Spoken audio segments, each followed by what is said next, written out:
In a world with entirely too many shows about cars, this is another pointless automotive podcast. Back at it. A mine is a terrible thing to waste. How are you, Chadwick? Mind is a terrible thing to taste. Doing okay, Franks. Thank you. Thank you for asking. Yeah. No, I'm only Very courteous of you. mildly sorry that I did. But yeah, we're just I think we're just gonna take an episode to just ramble about bullshittery. We've got no topic. We're just raw dogging it, as the kids are saying. Those not kids. doing. Those kids But are again, raw fuck dogging. them kids. But no, that's a saying now, right? Like, oh, I just raw dogged that whole plane flight without my phone or whatever. Just That's like true. Yeah. that's a thing. Because we're super hip and we know these things.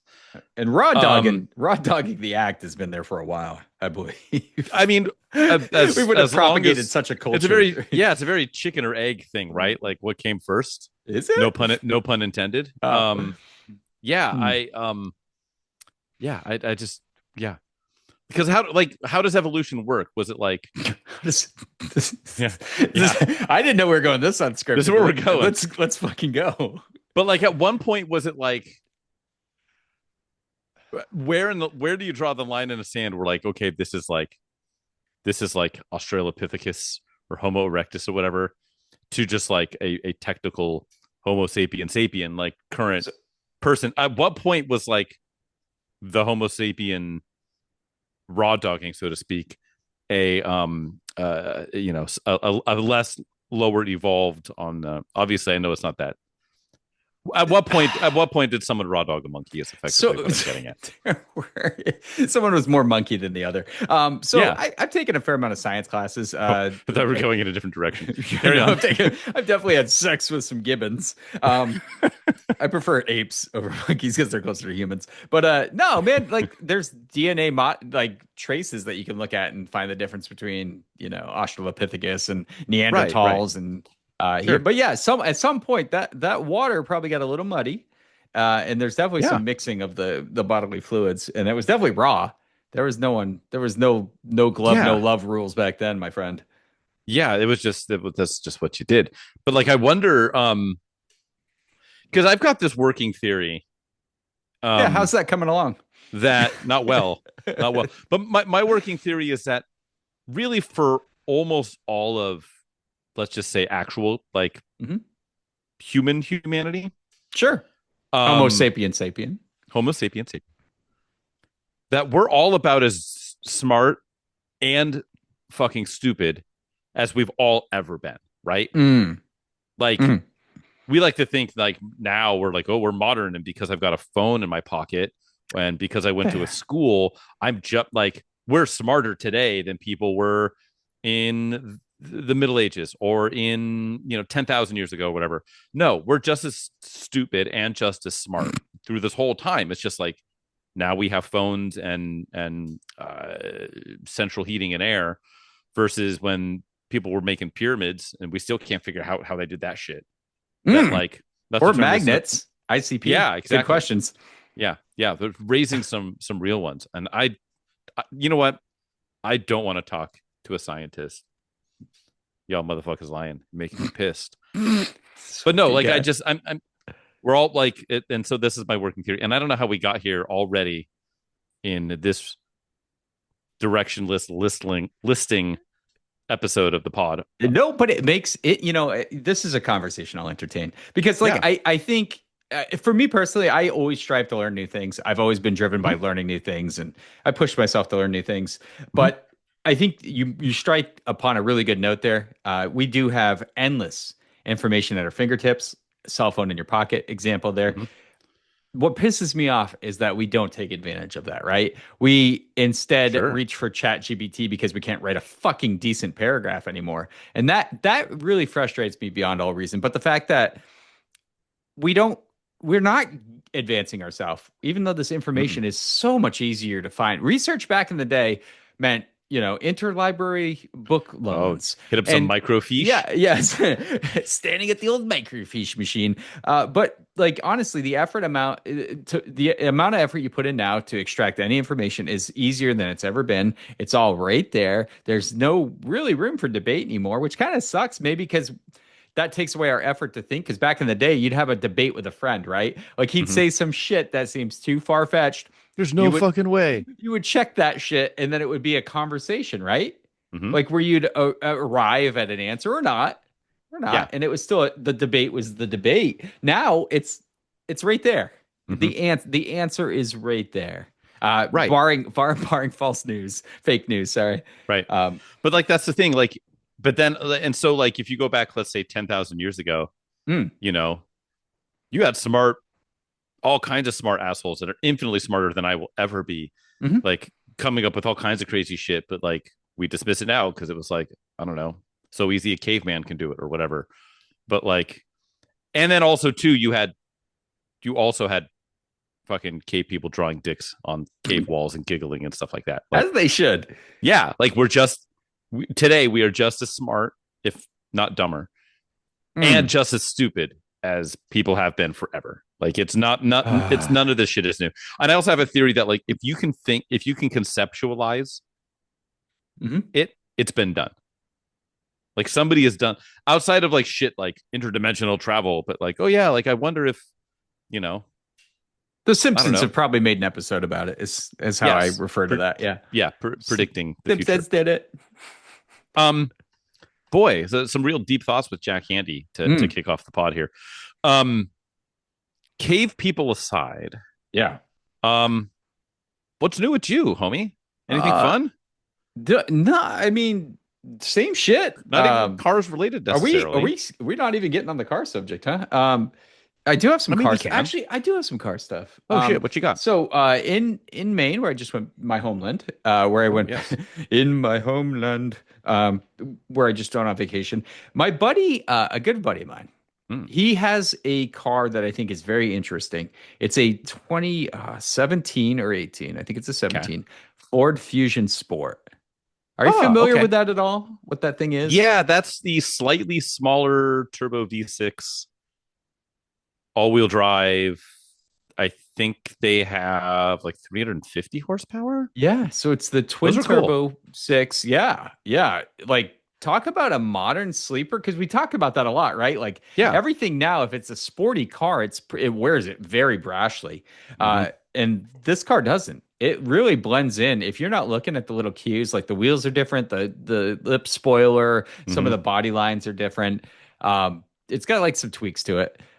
It kind of looks like a regular Fusion. Doesn't it say like sport, like slightly italicized on the back? Yeah. And it doesn't say like twin turbo or anything. Like in the 90s, that thing would have said twin turbo at least 4 times. Yeah. Dodge Stealth looking at you.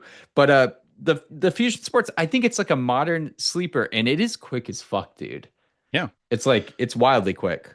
Did those have didn't they have like a PTO issue or something like that, where like the transfer cases would implode or some shit? I don't think with those ones. I think some of the shows, the early SHOs, which was a different motor. Yeah. Because those had the 3.5. Yep. But that Fusion's got a 3.0, is it? Yeah, 3-liter twin turbo. So different motor. But super cool nonetheless. I thought that was a weird car that they at Ford even made that, to be honest. I'm actually surprised. Yeah. And they're super rare. They did not make a ton of them. I'm sure. Yeah, I can't imagine they sold a Brazilian of those. So that part was cool. Second cool car part is my rental was a brand new with like 300 miles Ford Expedition. And that's nothing to get excited about, except this thing had a beefy power plant, dude. This had the new 3.5 twin turbo with like 400 horsepower, 470 pound-feet of torque. Hot damn. I think it was why did they have that? Why is that in a giant SUV? It is so fast, dude. Yeah. Like almost all new cars are so ludicrously fast. We don't need almost 500 pound-feet of torque. And it's fucking, but dude, so have you looked at a 2025 Expedition? First off, does have like the big blackout panel in the back, right? On the back liftgate? Oh, I can't remember. Mine was black anyway, so it might have been hard to see. Okay. So, but the interior has an oblong, like rectangular steering wheel. Oblong it's rectangular. So weird, like a rounded rectangle. Are we back? Are we back to the circle era Ford? Dude, like the late 90s Taurus. it looked like a concept car from the 90s. The Yes. interior, it's like one big screen that stretches across. Then there's like a big screen for the infotainment. The gauge clusters, all things, but all the lines in the interior were simple. Like everything was Sure. weird. The whole center, first Simple off, except for all the squircles. yeah, it's a fucking bus, right? So this thing's Yeah. huge, but it's got like this big center console area, and with a switch, it can go almost all the way to the back seat. Hmm. It's just crazy. But anyway, I really like the interior. Look up the interior. I thought it was a wonderful vehicle. Like I was actually pretty impressed There we go.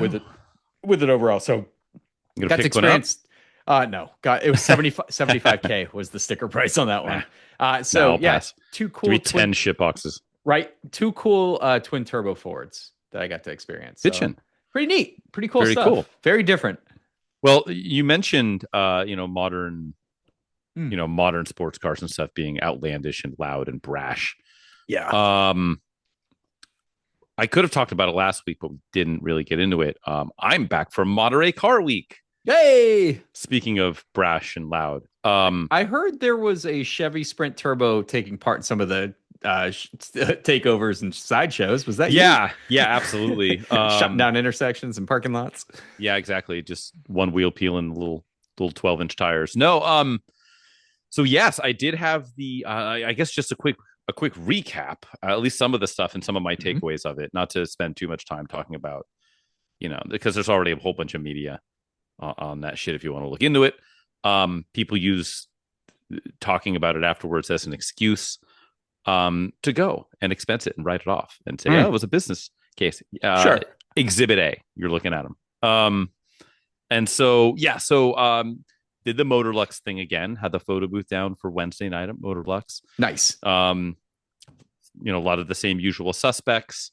Just a lot of crazy shit. I feel like this year wasn't as crazy as last year. Last year, I feel like people got like way more hammered drunk. And I feel like I saw less of that this year, which is good because they don't have like a shuttle to like get people out of there. People just it's scary. Oh, I guess I parked on this golf course. Let me just give away too much throttle and drive out of here. And it's like, I don't know. I'm not you think it's being run by an insurance company. You think they'd find some other means to limit that. But I didn't hear anything terrible happening, which is great. I will say, and so after that, I loaded the photo booth back up, drove that same night, left like 11:30 at night, drove back home. Wow. Got to bed at like 2:15 a.m. Got up at 5:15 a.m. Drove the Chevy Sprint Turbo back down the car week. And drove down Highway 1 to meet up with our homies of Driving While Awesome and Very hang cool. out with them. I did get two takeaways there. I drove most of that drive between Carmel and the hangout spot on Highway 1 behind a Mark IV Supra. There were all kinds of cars going down there. So behind this modified Mark IV Supra. Nice. And this was on the Thursday morning. So the roads were just completely lined with a bunch of people taking pictures and a bunch of like influencer kids and all kinds of people. And so you drive by and people, oh my God, a Supra, and taking pictures of the Supra. And then I would be the car behind it and they would just like turn around. Oh, they like wouldn't notice. What the fuck? But like 1 out of every 20 people would like lose their shit. See, I'm that person. And I'd be like, whoa, turbo sprint, what the 1,000 fuck? horsepower Mark IV Supra. Oh my God, Yeah. is that a sprint turbo? Yeah. So there was that was fun. It was just like a very if you know car. Sure, yeah. Or a lot of like, I love your cute little car kind of comments. Which I'll take both. I'm on board with both of those. And then hanging out at the spot, I got to hang out with friend of the pod, Brad DeSantis. Yeah. Of Auto Off Topic fame. Correct. So that was great. We got to hang and talk a bunch of bullshit. He gave us a shout out on his Instagram for the pod here, which was kind. And he's always good for quality car based conversation, as well as all the usual suspects, all the standard DWA homies. So that was great. And then just did a bunch of other shit. I slept at a weird Girl Scout camp. I went to the Avance party. I hung out with Doug and Kenan and Filippo and the my old Cars and Bids compatriots. That was fun. Um, Takeaways are in a world down there of Burble Tune McLarens, God, dude, and 19-year-olds driving Pagani Huayras for some reason, and murdered out with Veyrons, and yeah, like genuine like 17-year-old influencers with like Laguna piped brand new GT3 Porsches. Yep. The allure of the Sprint Turbo is real. Like it was the perfect car week car because you get to stand out. It's very much a counterpoint. It's inoffensive. It's endearing. It's adorable. It's easy to park, which is great. True. Yeah. And it was truly the perfect car week car to the point where I'd be at like an event, right? So let's say I'm at an auction. I'll get a text message and it'll be a picture of my car and it'll be from somebody I know but haven't talked to in a year, and be like, there can't be more than one of these. You're here, right? Like, oh yeah, come find me at this. It was like it became like a calling card. Yeah. And yeah, like it really makes me like horny for the next thing to bring the car week that's like gonna be similar vibe, right? You know, a perfect Geostorm would be great. The NX 2000 would be killer, would be great. Yep. And people are like, whoa, no fucking way. Like, but for no money, like as a counterpoint to these like fuel run guys that do all this, like they wrap their shit all crazy and do the whole like just the bad side of the car scene. A super clean tracker with the roof off. Yeah, hell yeah. Or your Vitaro. That'd be kind of a perfect counterculture car too. Yeah. Yeah. So something, you know, like as close to a K car without actually having a K. Because that was the other part of it too, was driving down Highway 1, especially if you go like early in the morning on like Thursday or Friday and you get down with no one out. That's a nice road to hustle down. Oh, hell yeah, it is. Yep. And it's too much road for the Sprint, especially if you want to go with other people that are in their cars as well, which I did a little bit of that riding along, thankfully, not in the Sprint. And like, would not be possible. Like, there's a balance, right? Like, what would be as fast as like a 986 Boxster on good tires, but looks like the Sprint Turbo, or is like that, like unassuming and like counterpoint to the McLaren Brodozer, not Brodozer, but douche missile. Like what fills that space? I don't know. You get a Pulsar Turbo. Could, yeah, preferably not JDM though. Yeah, like what's USDM? What's USDM? I think the Galant VR4 kind of fills that void too, because it's like you have to know, especially lightly modded. Yeah, and they can be pretty fucking quick, as or like a 1G Talon or something. Yeah. But the Galant's like a good, if you don't know car, right? Yeah, like that's true. You have to know what that car is, and the people that do are like, whoa, that car's got some, it's got some razzle dazzle to it. 323 GTX. Yeah, I could see that. That's not a bad one. Yeah. But it was interesting. Like that was kind of my takeaway, is like, I like that. And that's, I mean, we talk about this shit all the time. This is what we do here on the pod. But like, sure, when you're down there for Car Week, you get to see the very best people and cars of the car world, as well as the very worst people and cars of the car. The clout chasing, like you said, like influencing crowd, like, which wasn't a thing, right? Like that's kind of a newer development, right? Like, and 5 years ago, it wasn't really a thing. Yeah, and I'm not saying everybody on YouTube's bad, but there's a lot of really bad car stuff on YouTube. Like same, Instagram, there's a lot of great shit. There's a lot of bad shit. Yeah, even more so. So that's unfortunate, big time. Yeah. But it's not really. Yeah, that's not the waters we swim in for sure. No, it was funny though, because it was like, me and Doug and a couple other people were just like standing on like the main on Alvarado Street, which is like the main street right Mhm. there, in downtown Monterey on the Friday night. And the amount of people just like bouncing their shit off the rev limiter and like doing Oh, burnouts, dude. and doing the takeover thing was hilarious. We were just standing there for like an hour, just like watching and giggling, and just like, this is ridiculous. Like, there's no way the locals Unbelievable. like this. And it was just like we were just waiting for it to turn into a takeover. Right. Um, It's like a yeah, dude, if it's like that, it's like a cars and coffee, you know? It starts off good, and then you get the people yeah, that and show up and then do burnouts, and then it gets shut down, and then it's yeah, not a and cool then thing Car Week anymore. is canceled, which would Right. that's why. Yeah, like I don't whatever. Like I don't. If you want to have the McLaren and do the thing and go on drives with a bunch of other McLarens with like fuel run, like, and your Instagram handle on the side of your car, cool. Like it's not my type of hype, but and go for it and have a chrome wrap and gold framed sunglasses and be visibly wet with cologne.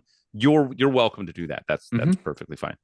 But yeah, when it's like the takeover shit, Yeah, dude. because that's gonna fuck it up for the rest of us. And I Right. want a place to drive a Chevy Sprint Turbo and have people appreciate it. That's all I want in this life. Um, and yeah, and a bunch of like burble tuner gooners. Um, yeah, How I don't know. bad is burble? Like, I loved the naturally occurring burble tune that used to happen with some Sure, cars when to like a shit is much less straight degree. piped. Now it's just fucking, it's so horrendous sounding, dude. It's so bad. It's Yeah, so bad. You used to have to earn your yeah. backfires, Frank, when your car was out of timing or something was horribly wrong. You had to earn My that first backfire. my first car, so my Barracuda, when I bought it, it had this wonky two. It was two duals with no crossover Hmm. exhaust and glass packs. So not even real God. Mustang or mufflers, just glass packs. So it had a Yep. 318 two barrel dual exhaust, chrome tip, and it was small. It was probably inch and a half exhaust all the way back with chrome tips and glass packs. And so yeah, coming, you know, deaccelerating, coming to a stop Sure. sign. That's just what it sounded like because that's what glass packs did. Hmm. Um, yeah, I got rid of that fairly quickly. Yeah, it's rough. Um, but yeah, it's Car Week is an interesting thing, and it's interesting to see it change, right? Because like however many years ago it was all like pre-war shit, and like Hmm. occasionally like somebody in like an '80s Ferrari would be there, and it'd be like a thing. Right. And now it's like come full circle, and it's like a destination for people to flex. Um, Yeah. when you're just sitting there on the side of the road, and like three Brabus, G800 6x6 squared G-Wagon pickup trucks roll by, and it's like Fucking with like insane. neon green leather interior, and you're just like, somebody spent whatever $890,000 on that car, Hmm. and now there's three of them, and it's not even about like none of that shit is about cars or Car Week really. Yeah. It's No. just about like conspicuous consumption, and then like uh, just I don't know, finding new ways to be extra conspicuous. But it's like having a vacation simply to flex Hmm. is a bizarro concept to me. It's weird, but Like, it's hey, we're gonna do this thing, and and these people are like trucking, they're like air freighting their cars out from places so they can drive it around and flex on people. uh And they don't know the first thing about cars. They like to think they do, what they don't. yeah, that's usually the And case. just going to various parties, or I don't know. It's not a world I'm in. I or care to be in. But it's funny to see that kind of shit, and then like some crazy like Provenance like pre-war race car drives by, and that car's got whatever, it's been driven by like Sterling Boss or whatever, Yeah, sure. and Yeah. then my little shitbox rolls past. And then maybe some kid who's got his grandpa's fucking Alfa Romeo, and he's like really excited to like take it out and share family time. Like Hmm. the dichotomy of the whole thing is crazy. The different directions it all goes. And yeah, so now I want something weird and fast. Yeah. Those are that's hard to fulfill both those boxes. You know Uh what it might be, Weird but and fast. it's actually too like genuinely cool, But if you really think about it, the answer is probably FDRX7. Yeah, not cheap Because if anymore. you look at but if you look at the powertrain, yeah, that's a weird fucking machine. they're cool as fuck, but And yeah, they're really, really cool. Like that might be the most attainable, like, of my like poster child cars as a kid. Other than maybe just like a C4 Corvette, which I was want, I want like a clean 3000 GT VR4. I still want one of those, even though I had the Stealth Twin Turbo, which is like the exact same thing. I still want a clean 3000 GT VR4, early one, Active Aero, all that good stuff. I still think and I know it's never going to be the best, definitely not a track car, barely a Canyon Carver. But I think they have so much presence, dude. And it's such a cool car. I do like the early cars. That said, like the very, very, very last year with like the gaping maw and the big wing. I think those are pretty sinister looking. Like, but those like a really clean one of those on like TEs or something. Sure, cool car. They're pretty capable. Cool. Like, I'm not gonna lie, that Stealth Twin Turbo was plenty quick for a 91 or whatever year it was. Very quick car. Same with the 300ZX Twin Turbo I had. That's still a very modern car, fast for 1990. Yeah, those are good. I don't know. Here's the thing though, I don't spend that kind of money to get like. I'm trying to think of the cheapest you can spend to get a good FDRX7. 35? I was going to say 35 is probably the floor right now. The absolute floor. And that's going to be one with some miles, which is a scary proposition on those cars. But maybe a little cosmetic needs. Let's just call it 40. Yeah, 40 is where you're going to be. I don't spend that kind of money on a car. I just don't. But if I did, right? So let's say I sold a gaggle of shit boxes, right? And I pile all my money and I have $40,000 from selling a bunch of shit boxes. Scientific term when you have a bunch of shit boxes is a gaggle. That's correct. It is. Yep. It's, if they were all like full size shit boxes, then it would be a pod. That's a different. Fair. Yeah. If I'm spending that much money, which I don't do, but if I was, because I don't spend that much money, I would need it to be like the perfect spec. Which for me, I actually don't care about like the R1 or is it a touring or is it a whatever. Fair. I want it silver, red interior. Okay. Good. That is my spec. That is the one I want. And I don't know how many. I don't know what if there even is a breakdown like color. I feel like I don't see that many silver ones. I see a lot of Montego blue, a lot of red, handful of yellow. They look good in white too. They do. Yeah, good. They do. It's got a great like body shape, so it always looks good in white. They kind of look good in all colors. I feel like Montego blue is the one I should like, but I actually don't really like that color in that. I like Montego blue with the tan leather, the light tan leather. Acceptable. Interior. That is a very, very tasteful combination. Yeah. I want silver with red, and I don't know if I'm ever going to find one. And now that I said it, if I do find one, now I have to like sell an organ.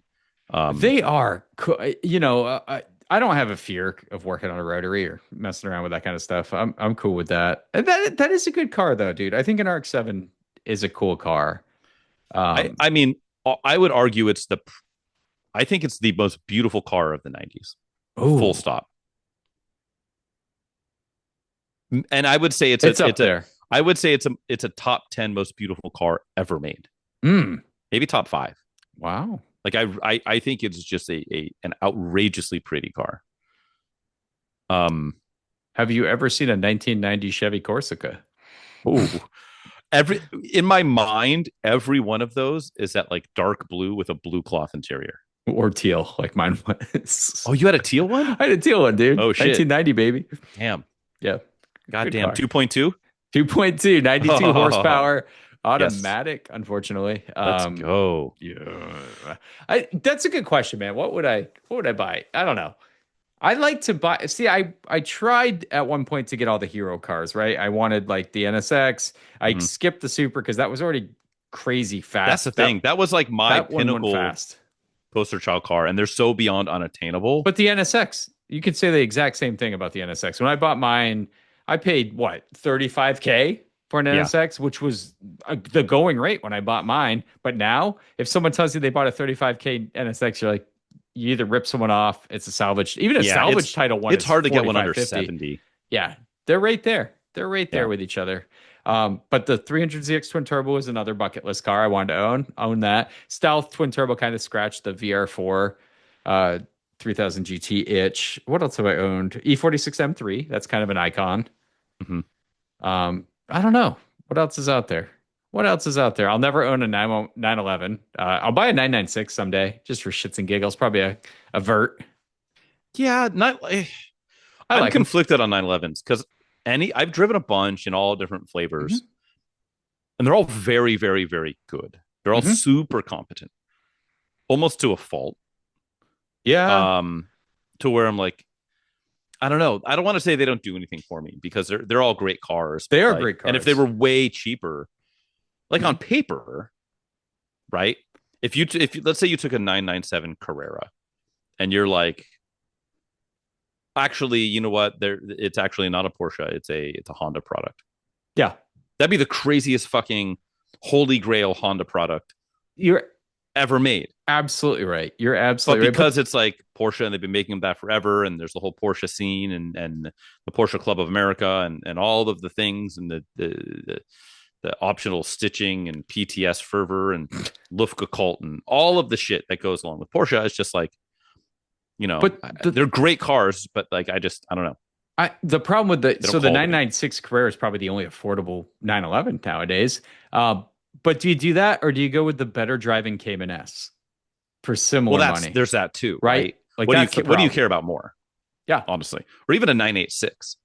I rode Yep. along in a 986 for a blast on the highway during car week, um, and uh, and this is not news. On a good twisty road in the hands of a competent driver, Hmm. you're running down everything in one of those Oh, cars. sure. That's Yeah. it. And That's this why, was on like old Milestar tires, like not good tires, and just like getting point buys. Yeah. And so it's yeah. That's why I like the Cayman S. I think So it came with yeah, a great motor. It's way more rigid. Uh, Now they're pricey, unfortunately. they're not Not that not pricey for though. You get one some miles on it. You can get one for 20. no. You can. A Cayman S manual? Yes. Yes. With some miles, say 120,000 miles. I don't think so, It's a my lot of friend. miles for one of them. You better check it out. I Because will. I haven't seen one under 30 for the longest time. That was not salvaged or not modified into the ground. Day out there. And if you want to get a base model, which is still good, less power, 5 speed instead of 6 speed. Yeah, that's a big difference. Those are still good cars too. They are, but no, Cayman S manual, early one? No way. Mhm, They're like mhm. 30.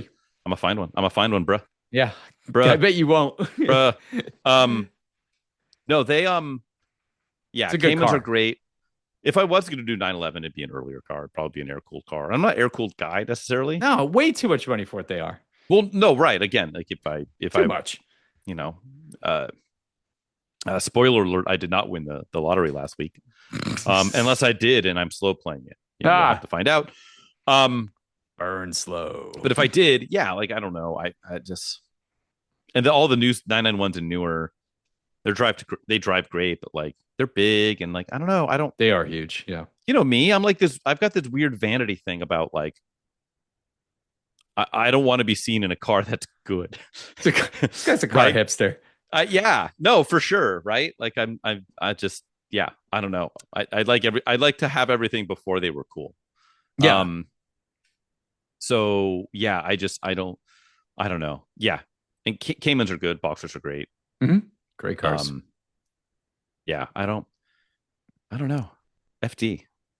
FD's good. FD is a good car. They're not going to get any cheaper. So if you're gonna jump in, you might want to secure one. I'd like an FC turbo. I kind of like those a lot. Those are cool. They're not super cheap anymore. Remember when Can't find them. 944s? Remember when 944s were cheap too? 944 turbos. Boy, yeah. I don't know. I gotta fix my Galan up. ZR1 would be kind of fun if I fix that thing up.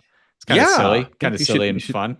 Yeah, dipping back into last week, like Finish maybe projects. we should just not talk about buying shit and just like move shit on. I agree. Or maybe I'll just rotary swap this Vitara. Yeah. Oh wait. So I saw the craziest thing for sale. Was it on? Oh, where was this on Craigslist? Oh Out of all boy. the places, someone took a Fiat. This is great. This is actually perfect for an unscripted episode. Someone took a 500e Mhm. Fiat, so not a Mercedes. Yeah. So the Yeah. 500e, the electron, it's a fully Yes. electric car Hmm. that notoriously will have 20 miles now with the degradation of the battery. But Hey, booster swap. yeah, so they did No way. a GSX, a Gixxer Fuck yes. motor, and they did it. It still has like a clutch. You have to hand Oh, clutch. sequential. Yep. Yes. And the scariest part is reverse, is motorcycle reverse. So on flat, it can kind of reverse, but up a hill, Oh, it you got to won't. yeah, you got to hit the start. Yes. So I just drove uh fucking what was it? It's a Birkin, which is a brand that makes like Caterham reps. Mm-hmm. And so a Caterham with like a Gixxer, whatever it was, 1100 motor in it. And it had the same in a sequential with a clutch. Scariest fucking thing. Yeah. So this is in a 500e front wheel drive little hatchback that's been Hell kind yes. of gutted. So the curb weight's nothing. 200 horsepower. It's for Jesus. sale right now for like, you get that and you get another 500 that he used Oh, as why a not? parts car for like 7,500. What are we doing? It just, yeah, dude, how scary. Revs to 13,000 RPM in a 500e Fiat Abarth. Godly. Well, not an Abarth. It's better than an Abarth. Never mind. It's Yeah. a 500e. I would come up with some cool naming convention for it. But yeah, I thought that was so cool. I'm like, God, it looks bonkers though. And it's chain driven, right? Obviously. It's the most, that would be fun. He said, and it looks, so the way they did it, Yeah. stock like wheels, everything. yes. It looks like a fucking Those like weird 500e. phone dial looking wheels. Yeah. Yeah, except the fucking thing roasts the tires at like, Jesus. if you downshift like 3 times at highway speeds, you're in. I just imagine just like bouncing off the rev limiter in a 500e. What Like, does that sound like? That thing should make a sound. Yeah. Yeah. Good times. That's for sale right now on Craigslist, by the way. Yeah. Yeah. That Birkin I just drove, I only drove it like 3 blocks and like got through like barely in the third gear. It was just like, I'm good off this. And like, I feel like I'm going to break it or like accidentally somehow money shift it with the sequential. Like, I don't, nothing is weird. confidence inspiring. And you'd have like no doors. You're just like, your arm is hanging out the side of the vehicle. But it's just like, see, that's why I kind of like this 500e, because it is a totally cool car and no smog. Mhm. Right? So that's the hack. It kind of makes sense. I think I'd have a lot of fun with that, Well, there's I don't know if you've seen it. There's a guy that's got a similar setup in a Leaf. Oh, So he's got an early Leaf. God, they're fucking hideous. I'll With take like, the I think it's a, 500e over I think that it's Leaf any day. I think it's like a beefy V twin that's in the back. Okay. So it's in the rear hatch. It's fucking I can't cool. get over the looks of those cars though. God, they're ugly. I think like one of the quarter glasses is removed and replaced with like a huge like intake scoop. It'd have to be. Yeah. It's fucking cool. Mm. Yeah, it's just motorcycle engines in cars are like so cool on paper. I couldn't live with it. I think it would be a fun. Yeah. I mean, Jesus, the price though that's a lot of performance for the price, right? I bet that thing rips. But yeah, I don't know, man. Car week next year. Bring it. Buy it 500e, rev it to Put a turbo 13,000. on it. Turbocharge it. Don't even need that. It's so stupid, dude. Yeah. God. Yeah, hell yeah. It had the stock tires on it. It's like one of those like 165s. Some like, yeah, like roasted. whatever those like Goodyear Ecopias or something. Oh God. Yes. I thought that was a good find. Fan-fucking-tastic. Good times. Anything else on your stuck in your craw that we should talk about? We can solve hunger. Do you want to we can talk religion and politics. Those are popular things, man. Yeah, Good exactly. Thanksgiving conversations. Yeah. No, it's just let me tell you my thoughts on abortion. No. Jump right in there. Yeah.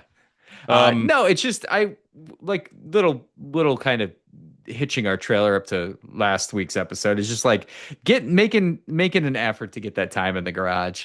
Like I gotta start churning through projects, and I've been doing good, man. I've been doing pretty good at it. Like I've got a little bit to share. I've got a little bit of progress to share when we get to the PCP celebration. But it really does take a lot of effort when it's like after a long day of work and you come home and you're like eat dinner and you're spending time with the family and you're like, Do I really have the effort to go crawl under a 1995 Geo Tracker? And then hell yeah is the answer. So I go out and do it anyway. Yeah, It is tough though, but it is nice to see the progress start to add up. So I feel a lot more positive than we were sure. overwhelmed last time, but I do have a better perspective. And you have to keep it all in perspective, you know? Right. Yep. But God, dude, fucking cars. Yeah. God damn it. Ugh. I just, yeah, and I'm waiting for like my phone to get a text message and someone says to me, like, oh, here's a link to a Craigslist. No, dude, I don't even look. I'm like, I bet that's cool. Yeah. You know what's Man. going to happen though? We're going to be done with the pod. I'm going to go like lay down in bed and just like poke through Marketplace because I can't. I'm always looking, dude. I'm always looking, and I don't get why I look. I think it's just because at the end of the day, we do have that list of cars that shows up. Like the ES 300 manual is one of those cars. But if they show up, you're like, fuck. And I'm like secretly not wanting to see that list of cars. Right. I don't want to see anyone, a member of that club, show up and be like, hey, I'm for sale right now. Look at me. Great condition. That being said, I think I mentioned it. The Grand Prix Turbo is still for sale. That 1990. Remember, I went and checked it out, and I lowballed. I didn't lowball him because it was way rough, dude. And I offered him 4. He said he'd go as low as 5. Someone bought it, and the dude is shady as fuck that's selling it now. It's exactly doesn't say anything about smog. Doesn't have any engine bay picks with the intake missing and the aftermarket intake because that's the car you can't just title jumping it. Yeah, you can't. So he's like selling it for 7,500. Yeah, good luck. It's down to 7 right now. Yeah. Exact same car, obviously. Yep. Killer car for like 4, for sure. Yeah. No, I that makes sense. Dude, it was funny though with the fucking aftermarket intake and the blow off valve noises coming from a Pontiac Grand Prix. just rolling down the highway, and it's so loud. It's like like out of a Grand Prix. So hell yeah. I mean, just for that alone is worth it. Price of entry, but I'd kill to have that car. It just need a lot of work. Yeah, it's tough because it's just like find another one, but if you need parts for that car, well, you can't find those parts. And the stock intake. I'm gonna wait for another one. Doesn't exist. Yeah, cool car though, infinitely cool car. Just wild. It's the car you get in an accident and your face gets every button from the steering wheel imprinted on you. Hell yeah. I love it. Bitchin'. Yep. Anyway, should we play games? We should play games. Okay. I'm going to dig up an ad and hopefully not have my computer freeze in the process. And then you tell the people at home what we're doing. Yeah, as you're about to embark on some heavy computing. So we are starting our automotive print ad quiz game show right now. Thanks for joining us. Frank is going to pull up an advertisement about a car. Could be a truck, to be fair. 80s, 90s, mid 2000s are fair game. He's going to read through the ad. He's going to try to omit anything that gives it away. We slip up every once in a while. It's kind of fun. That's the real challenge in this. You have a couple beers and you try to read an ad without saying Dodge or Chrysler or why am I just picking Mopar stuff? But anyway, Mama Mopar. Read through it, DeSoto. get through it. I'm going to have 3 guesses, guys, to figure out what the hell he's rambling on about. These ads are never based in reality, so it's always fun. Whenever I fail, I'm going to ask for help. Frank will say no, and then we'll continue with the timer, which is set at 10 minutes. Correct. Dude, roll that beautiful bean footage. I'm ready. Alrighty. This spicy level on this one? I don't know. It's probably like a 7. Okay, that's spice. Yeah, it's not like super spicy, but it's interesting. It's a 2-page spread. Up in the corner, it's got the little calipers, and it says "Import Car of the Year, Motor Trend Magazine." Okay. The vehicle in question is being driven by a racially ambiguous gentleman. 2 hands on the wheel at 10 and 2. It's in motion. The wheels are spinning. It's a roller, if you will. He's got his high beams on because why not? And it's introducing the all new front wheel drive blank. Experience the blank sports sedan. Newest member of the exclusive Society of Refined Road Cars. Experience superb acceleration and handling together with the roominess and luxury you require in a sophisticated road car. Experience a front-wheel drive layout that creates space for 5 adults to ride in comfort. Experience remarkable directional control from rack and pinion steering, steel belted radials, and Blank's patented rear suspension linkage. Experience an all new 2-liter overhead cam engine with more power than its predecessor and better gas mileage. Experience all this at a price that reaffirms Blank's commitment to outstanding value. The exclusive Society of Refined Road Cars has just admitted a new member. And when you experience blank blank with a test drive, you'll experience a new standard of excellence that puts this car in a class by itself. And then it has a couple of illustrations. So one shows a bar graph. Okay. And then it says blank blank 0 to 50 in 8 seconds. Okay. Quarter mile in, I can't really tell, but I think it says 18.5 at 75 miles per hour. Delicious. Wow. Mm-hmm. That's quick. It says 41 miles per gallon highway, 29 city. It then shows a picture of the rear suspension. You can see this. It's all illustrated, and it has arrows, and it says twin trapezoidal link. Then there's a blurb underneath. The independent rear suspension of the blank uses patented twin trapezoidal link lower arm. Its unique geometry improves directional stability by causing the rear wheels to toe in when cornering or going over bumps. I thought that was a bad thing, but that's fine. And then it's got an illustration of the engine, and it's like, visibly bifurcated. And then it's got the blurb there. It says, all new transverse mounted 2-liter overhead cam engine has 8% fewer moving parts than previous blank engine, and it's 57 pounds lighter. It's also quieter, more compact, and more powerful.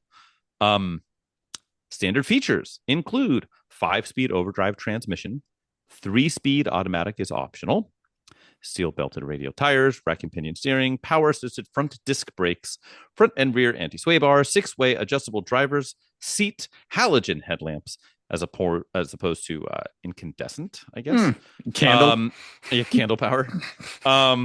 Electric rear window defroster, full cut pile carpeting, carpeted trunk, 60-40 split rear down, fold down rear seat backs, removable remote trunk release, tilt adjustable steering column, quartz digital clock, tachometer, and trip odometer. Blank blank blank sports sedan, $7,795. Damn. With an asterisk, and I don't know where the asterisk goes. Oh, MSRP dealers. And then free catalog tells more. We'd like to send you a free copy of our 30-page full color catalog describing the new blank series. Just send your name, address, city, state, zip to the following address and mention that you'd like the blank catalog. Mailing and Marketing Incorporated, P.O. Box 5960, Orange, California. Attention, blank blank offer. Blank, the more you look, the more you like. This is tough. So import. Right. This is import car of the year. Pretty spicy. Import car of the year. This is definitely. I feel like this is mid 80s again. Sure. It just hit me there. I can't recall. It says halogens. Halogens were good. Hallies. 2-liter overhead cam, so they wouldn't be saying about a dual. They would not leave dual overhead cam out. So I think this is an error before dual overhead cam being very prevalent. Sedan. Yep, sports sedan. Import sedan, 2-liter. Trapezoidal multi-link. That's a version of multi-link. That's an old version. So I think that 84 makes sense. Sports sedan is interesting. 5-speed optional, 3-speed. Yep, 5-speed manual. That 0 to 60, not very impressive. No. That was 0 to 50. Right. The quarter mile got significantly worse though. So, okay, let's take a shot. Sports sedan. 2-liter. 2-liter. Import car. this is a 1985 Nissan Maxima. Final answer. Ooh. This is not a 1995 Nissan 85 Nissan Maxima, which I believe is a car only available with a 6-cylinder. I believe the Maxima was only the VG30 from the Pathfinder we didn't purchase. Ooh. But the rest of it kind of tracks. Although I think the auto in that was a 4-speed, not a 3-speed. But long story short, no, it is not a Nissan Maxima. Okay. I will give you this as a hint. This is for the sports sedan. But as it says that you can order a full color catalog describing the new blank series, it was indeed also offered as a sports coupe. Interesting. The ad is only for the sedan. That doesn't very, very, very similar ad. They just subbed out some of the details and called it a coupe, but it's basically also available as a coupe. Coupe that's also available. Okay. That didn't help. That price tag made me think Japan versus Europe. Could be wrong. I don't know what the budget Volkswagen, but boy, I don't think Volkswagen had anything exciting going on the rear suspension for quite a while. Right? They had it was a live axle rear end, right? That wasn't. I wish it was. Boy, I don't know. What was the price again? It was like 7.7. Yeah, 7,795. Call it 78 if you wish. Get the optional floor mats. I think it's Japanese. Sorry, I'm stretching my goodies. No, that's good. So coupe sedan was my hint. There's also a coupe. 4-door in this ad. So 2-liter. Overhead cam. 5-speed. God, the price is so low though. Good deal. Gotta be Japan. I don't picture a Volkswagen that fits this description. Could be though. We tripped each other up with Volkswagens before. It doesn't read like a Volkswagen ad though. Experience. Sports sedan. Carpeted trunk. Hey now. I mean, what would it be? 80s? No, it's not. It's not Europe. It's not going to be Europe. It's going to be Japan. I don't know, man. I have nothing to go on. So coupe, sedan. The Ultima wasn't around yet. Nope. I think it's early. Yeah, mid 80s is probably the later part of that from what you were naming.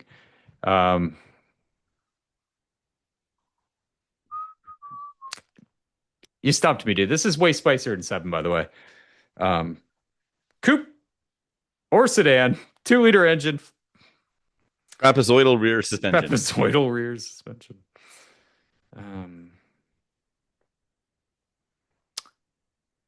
Fuck. The more you look, the more you like. Front wheel drive. God, I thought I had Maxima there, but you're right. Yeah, I think that we only got it with the. I think in Japan it did have a 2-liter option though. Maybe. Yeah.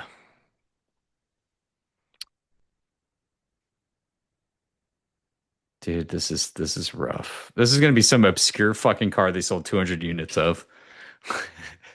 It's one you've heard of. How about a Toyota Cressida? Final answer. This is they didn't not have a 2-liter. A Toyota Cressida. I have literally no idea. They what definitely we're were not front wheel drive. The Toyota Cressida. True. Rear drive only. Okay. One more guess left. I got this. So you're right. You are correct. It is Japan. Yeah. Yep. What else can I give you? 2-liter. Anything? I'll take anything. Front wheel drive. Motor Trend magazine. I I mean, 1983. Yeah, I don't think it can be were Preludes that cheap? Maybe. Prelude to Sedan. Truth. Accord.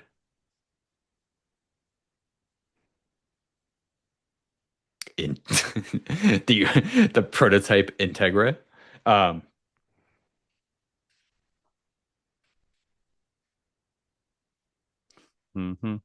yeah, I don't know.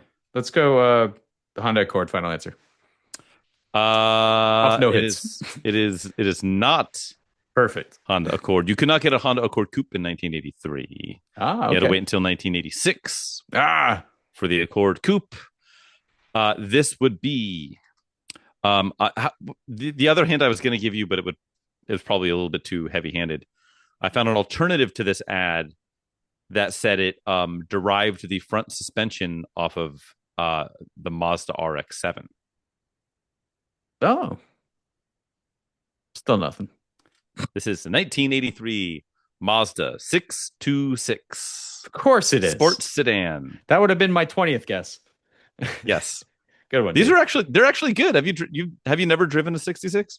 No, I've driven the MX6s, the turbo and then the V6 version based on the Ford Probe. Yes. Yeah, that came later. So yeah. Before they had the MX6, there was the 626, which ran concurrently, but before it was like but there was no MX6. So you got the 626 coupe or sedan.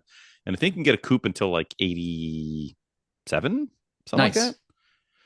Let me send you the ad. Yeah, the MX6 was early 90s and the later one based on the V6 Probe was mid 90s. Both pretty good cars though. Yeah, I mean they were both. The Ford versions were just basically a rebadged Mazda version. I mean they owned a majority stake in Mazda at the time. So. Oh yeah, look at that.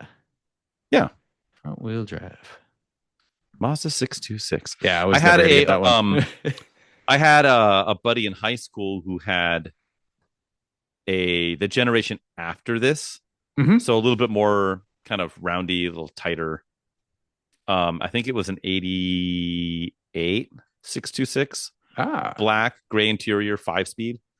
And the thing boogied. I remember at the time being like, oh, this thing is way more impressive than it should be. Good little car. Like it was the sporty alternative, quote unquote, to a Camry or a Accord or anything like that. Very nice. Don't sleep on Mazda. Yeah, that 2-liter was in a few things, I think, too. Yeah, 2-liter. Yeah. I don't know. The ubiquitous 2-liter. 2-liter overhead cam. Very nice. I don't know if we're getting worse at this game because we've been missing so many lately, or we're just getting into the bottom. I think two things are at play. I think we've cooked our brains a little bit, as well as we're getting. I mean, we've been picking some minutia, Mitsubishi Cordias of the world from time to time, but yeah, we are getting more lost. We're slipping. Yeah, I don't know why that. I guess the 2-liter was like too vague, and then I was like, front wheel drive sedan could be a coupe was like everything at that time. Yeah, in 83 couldn't have been. I'm trying to think what it could have been, because a lot of stuff was like, the coupes were a parts bin from other stuff, and they didn't name it the same. Accord was, but not till later. Yep, I thought Accord was the biggest trap. Yeah, good times. So close. Cool. On that note, bitchin'. Have you been productive with project cars? I actually have. So with the Geo Tracker, the 95 Geo Tracker, I actually finally got around to doing the interior restoration, which I needed to do on that car. It's actually in really fucking perfect shape, to tell you the truth. The driver's door handle was broken. Which was really fucking annoying. So you had to roll down the window, open from the outside. So replaced that. Really easy to connect, just a simple linkage to the lock. Got an OEM replacement handle, which was kind of cool. Still sealed the packaging. Installed that. It's like 3 screws. Good to go again. Things I love those kind of fixes. Those are the kind of fixes that like I think they're huge value adds because I think it's like a pain in the dick if you can't open your door. Right. So that was a big one. Detailed the interior and put my new roof on. Oh, by the way. So, dude, just like when you do a Miata or any other convertible, it does not. It does not fit. So you put it outside, you let the sun get on it, make it a little Hmm. more stretchy. You just keep working it to get it on there. Yeah, But it looks so good because it had a white roof. But it had kind of, white roofs over time will get that kind of mildew spots and all that kind of yeah, shit. So I yep, had that going on, and all the plastic was like completely opaque. I couldn't see through the rear glass, rear plastic at all. sure. So just the life improvements of having clear plastic around, just Wow, who knew? it's freaking cool. I can see out of the vehicle again. But just the Velcro is perfect. It doesn't rip the stitching when you open the Velcro. So Hell it's yeah. it's killer, dude. It looks I can't wait to do the wheels white because I think that Ooh, contrast yeah. between those, well, not contrast, but that kind of matching between the Hmm. glossy white wheels with the new bright and Oh yeah. the top is so bright, dude. You don't notice how much white fades until you replace it, and it's ridiculous. It's like teeth whitening for a tracker. So Rad. big deal, dude. I think this thing's gonna pop. The bright red with the cool tracker fucking decal on the side and brand new white roof, huge difference. But again, they're getting harder to find the roofs for these things. So Yeah, I know. I've had no luck yet on roof for my Vitara. oh, it's hard. Um, though I haven't done anything on that car yet because I made a little bit of progress on the Rally Mobile on the Oh, Focus. nice. So Glad one of us has. right. So okay. So I finally was like, okay, let me spend a little bit of time with this car. Hmm. So I just first thing I was like, let me just like baseline this shit. So I plugged my scanner in, right? And lo and behold, had the aforementioned oxygen sensor That's right. That's code right.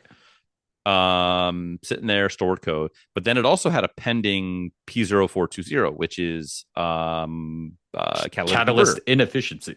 inefficiency. So I said, okay. I said, well, hmm. Oh. That could be. I mean, that I suppose could be related to the oxygen sensor. Hmm. But let me clear it. I'm going to clear the fault. If it pops right back instantly, then I do know, like, oh yeah, like something did mess this up, and it needs a new sensor. But I know he'd only Hmm. replaced the sensor like 12,000 miles ago. That's crazy. And he's like, oh yeah, I think blah blah blah, like something hit it or whatever, because I got this fault again. So I cleared it. It doesn't come back Hmm. immediately, right? I was like, okay, it doesn't come right back. Let me do a drive cycle. Just see. So I do a drive cycle, park it, and no faults. It set the oxygen sensor uh, monitor, Oh, interesting. heated O2 and the O2 monitor. Hmm. It set EGR. It just didn't set the cat monitor and like EFAT. Okay. Okay, let me let it cool down and we'll try it again. So I do. I do another drive cycle. It sets the cat and the EVAT monitor. Hmm. It's smog ready. Now it's got a pending fault for basically like fuel trim related to not coming to operating temp quickly enough. So Okay. kind of exactly what I was fucking saying about the Vitara, where I think maybe it's a thermostat issue. Hmm. I don't think this car has a thermostat issue, but I know the guy was rarely driving the car, and when he did, he would just go to whatever, go down the hill to the grocery store and back, just enough so like he can dodge parking tickets and things like that. I think he just never really got the car properly to operating temp, To smog it. Yeah. and it eventually was sick of his shit and threw an oxygen sensor fault and a pending cat inefficiency code because it was never seeing Hmm. proper operating temp. Now I did look, and you can see the thermostat housing's been leaking a little bit, Okay. like not actively, but you can kind of see there's some like That crusty dried around. coolant residue. Yeah, Yeah. like Yeah. Yeah. around where the temp sensor goes in, and it's a weird setup. It's a big blocky plastic housing, Oh, I hate those. I hate and those plastic housings. these fittings, like for the sensors, they don't thread in. It's just like clipped in with like a metal clip. Yep. And so the moment either the clip fatigues or the O-ring seal there dries up a little bit, Starts to leak. You start to leak a little bit. Mm-hmm. I don't think it's enough to cause this, but I might just do the housing and the thermostat anyways. Not a bad idea. Yeah. But it set all the monitors, and even with anything 2009 or older, they'll pass you even if you have a pending fault, as long as it hasn't kicked into a stored code. They'll pass. So I was like, shit. So I drove over there. I just like fingers crossed, rolled it up, didn't shut it off. I'm like, here for smog. Passed. Here you go. Huge Sweet progress. I got my new sticker. Dope. Got registration. It's no longer on a P&O. Nice. And that pending code went away. So it wants to rally. I think it wants to rally. Now I still got to do an axle. I still have to do tires. That's like bare ass minimum. Oil change, wiper blades, basic shit. And I did today get the windshield replaced. Oh, nice. So now it's got a new windshield instead of the one with a horseshoe crack right in front of your face. God. It was $200 installed. Not bad. So I have a replacement oxygen sensor just in a box now, Motocraft one. I don't have a use for it. It'll just live with the car. But yeah, that's an easy fix. Oh yeah. Do a proper drive cycle and actually drive it like it's a car. Cars like that sometimes. Go figure. Yeah. So I made some progress. More to go, but that was because that was part of why it was like selling it so cheap. It's like, oh, check engine lights on. I've already dealt with it. I can't deal with it again. And here you go. So it seldom works out that it's easier than you think. That's nice. Well, I haven't touched the other shit, right? Like I could go to do the axle and it needs a hub and bearing and it needs a knuckle and like I don't know, like haven't gotten in there. It doesn't. It feels great, but and I'll probably find some like need some sway bar end links or whatever, like tough. Right. But so we're both about equal right now with our rally cars because we both passed smog. We don't have any outstanding codes, but we haven't done any of the mechanical stuff that needs to be fixed. Got it. Yeah, I just drove my shit. That's cool. Yeah, not exactly turning wrenches, but just like, hey, I'm going to put a little bit of thought into this and see if doing what you're supposed to do to get it to get it to operate like it wants to be operated. That's freaking amazing. That is amazing. Well, dude, congrats. Because that's like, we talked about it in the Secret Cost Project Car episode we did not too long ago, is that like one of the biggest hurdles to overcome is getting your car smogged, getting it able to be registered, titled in your name. And getting over that first hurdle is huge, man. Especially for a $2,000 car. Right? Yeah. Right. And so, yeah, that's good. I hope I have the same luck with the Vitara and its smog woes. Yeah, that'd be killer. I'm becoming like the smog whisperer. Someone needs to be. I fucking hate smog. I hate it. It's interesting. You got to get in the mind of the ECU. Do you? You do. Shit. All right, we're done. Should we pull the ripcord on this and let people get back to productive lives?